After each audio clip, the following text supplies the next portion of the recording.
mental, la deuxième astuce, c'est de pratiquer les gratitudes. Alors oui, la psychologie positive, il y en a marre de toujours penser au positif. Ok, je suis d'accord. N'empêche que votre cerveau, il est fait pour absolument repérer le négatif. C'est hyper important parce qu'il faut qu'il vous mette en sécurité. Il faut bien qu'il voit la voiture qui arrive super vite et que soit ça vous fiche sur le trottoir, soit vous accélérez pour passer le passage piéton. Tout ça, il doit repérer. Et puis le cerveau aussi, dès qu'on règle un problème, il en trouve un autre. Donc en fait, on ne se rend même pas compte que le problème est résolu. On ne le savoure même pas, qu'on s'en trouve un autre. Et on n'arrive même pas à fêter, être en joie, savourer, parce qu'on passe direct sur un autre problème. Donc, oui, la psychologie positive, peut-être, ça vous agace, vous voulez plus en entendre parler. N'empêche qu'il faut rééduquer son cerveau. Enfin, vous faites bien ce que vous voulez, mais moi je vous le conseille.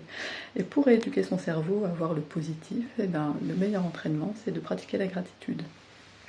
Alors l'idéal, c'est de le faire le soir, que ce soit la dernière chose que vous fassiez avant de vous coucher, en l'écrivant sur un carnet, et après vous éteignez la lumière. Mais on n'arrive pas toujours à faire l'idéal. Moi j'aime bien le faire sous la douche. Et donc ça peut être très varié les gratitudes, ça peut être très en détail, peu importe, l'idéal c'est de s'en trouver 3. Ça peut être aussi en famille si vous êtes à plusieurs, le soir au moment du repas par exemple. Et ben déjà on a un corps qui fonctionne, vous pouvez a priori m'entendre, donc c'est déjà top. Peut-être que vous pouvez me voir, peut-être que vous pouvez même faire plus, peut-être pas, mais il y a des choses qui fonctionnent, au moins Louis apparemment.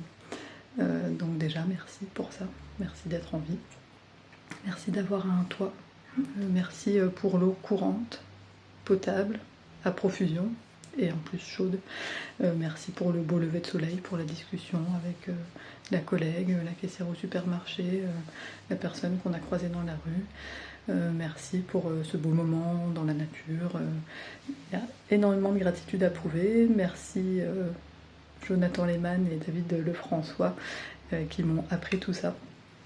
Merci à Métamorphose, le podcast qui me permet d'apprendre également énormément. Merci à YouTube de nous délivrer tout ça gratuitement. Voilà, des gratitudes, on en trouve. Il faut ensuite pouvoir les conscientiser. Et pour ça, il faut les écrire ou se les dire. À plus tard.